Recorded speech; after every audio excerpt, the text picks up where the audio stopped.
Mazita ndinoitwa Councillor Tungamirai Dube.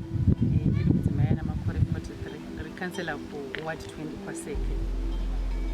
Chekutanga ndinoda kutenda kora inova ndo yakati inofamba nechirongwa chekusimudzira madzimai kuti apinde munyaya dzebudiriro munharaunda.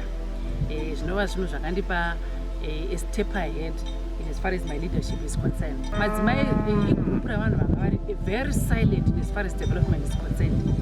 Madzimai vanhu vanga vasingadi kupinda munyaya dzine chokuita even namatongerwo enyika they've always been thinking kuti zvinhu zvavarume.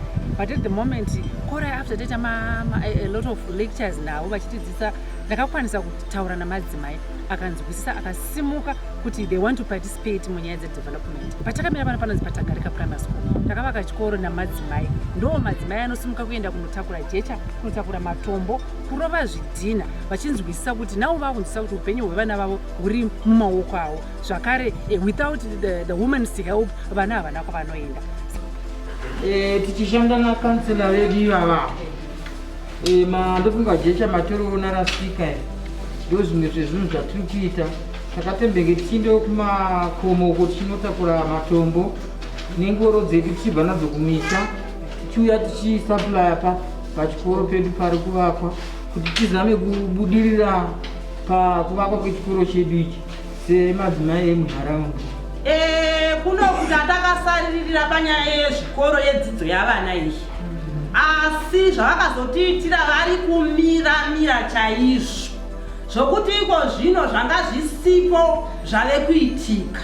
Tinotoona kuti vatidetsera kusvika pokupedzisira, ndokuti vana vedu kwavanga vachiinda chaiko kana kunyora chaiko vanga vasingatonyoreri pano, vanga vachitonyorera kune zvimwe zvikoro kerwa.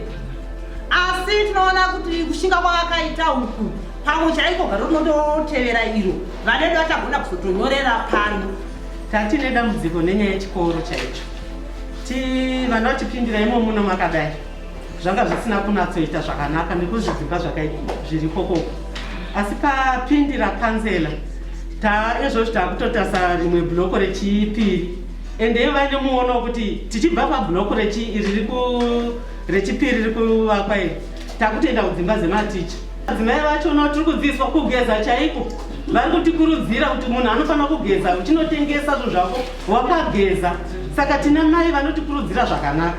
Tiri kuitawo mikando, hatisi kukumbira vana baba sauti. Tiri kudzidziswa kuburitsa mari yachona nekuona kuti watenga tingaiti kubhajeta zvinhu zvako kuti watengesa zvisingakupirose here. Vari kutidzidzisa zvese izvozvo.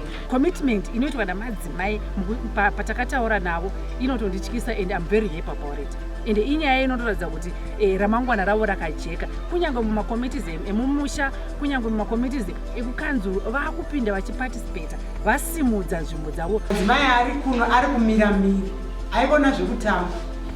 Kune mikando iri kuitwa yemadhora inoshayanwa kupera kwegore, grocery rinoshayanwa kupera kwegore. Indiri umwe anotori mune grocery yekupera kwegore. Hatombozivi kuti paKrismasi kunotengwa grocery. Kungoti ngoro ngaichiuya madzimai takusheyane. Pane development yatiri kuita kuno muward 20 tine bekari takakwanisa kuwana ngoda oven tiri kukansela vedu ivava. Saka bekari redu aiwa riri kuflarisha, riri kuita tichikwana kusimudzirika.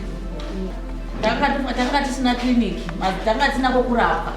Zvinofamba seNimaikuzi, Beatrice, Muramba. Asi madzimai takabatana 21 ne20 takakwanisa kuvaka kliniki yedu, Willardale Clinic. Ndo patakurapwa padhuze. Saka ndo imwe development yakabatana ward 2021 yatakaitawo isi madzimai.